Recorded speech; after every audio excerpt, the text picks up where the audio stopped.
Nous les côtoyons tous les jours, et parfois toute une vie. Souvent sans nous soucier de leur origine ou le pourquoi de leur présence sur les plaques qui marquent les rues et les places de nos villes.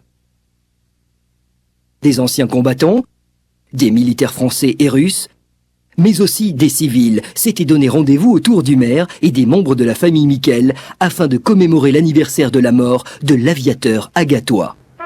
En rendant hommage à Charles Miquel, la ville d'Agde a ravivé la mémoire des anciens, mais ouvert aussi un livre d'histoire pour nous rappeler ou nous apprendre le destin glorieux, mais aussi tragique, de ceux qui donnèrent à la France, après la défaite de juin 40, le privilège d'une fierté retrouvée. Né à Bessan en 1920, Charles Miquel fut élève au collège d'Agde avant de s'engager dans l'armée de l'air. En 1944, il rejoint la célèbre escadrille de chasse Normandie qui combat aux côtés des Russes sur le front de l'Est. Charles Miquel est arrivé en renfort sur le front de l'Est, à Toula exactement, au mois de janvier 1944. Il a été très rapidement mis au combat sur les Yak, qui était l'appareil de base de la chasse soviétique et que le Normandie-Niemen avait adopté. Il a obtenu sur le front de l'Est 7 victoires. Je résumerai rapidement une anecdote le concernant. Cette anecdote d'ailleurs est racontée dans le film Normandie-Niemen de Dréville. Charles Miquel était porté disparu au mois de février 1945 et comme il était de coutume au Normandie-Niemen, quand un pilote disparaissait, on procédait à ce qu'on appelle la braderie, c'est-à-dire que l'on distribuait ces objets non personnels, mais le savon à barbe, les lames de rasoir, enfin j'en passe, et des meilleurs. Donc le pauvre Charles Miquel a été bradé comme il se devait, et au stupeur, 2 jours après, il est réapparu, car il s'était craché, il avait réussi à survivre, et il est rentré dans le mess de l'escadrille avec sous le bras son poste de radio, le poste de radio de l'appareil et son parachute. Donc automatiquement il y a eu un petit problème car il fallait récupérer auprès de ses camarades tous les objets que un tel avait récupérés.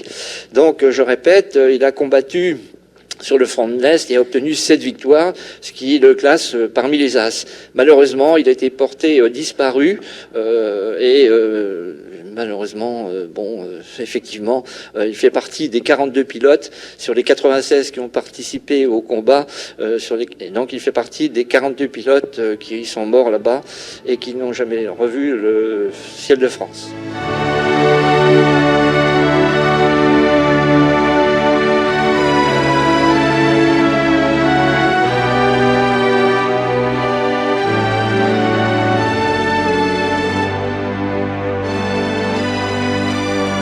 Si ces héros ne revirent plus le ciel de France, ils ne furent pas pour autant oubliés par les générations qui les succédèrent.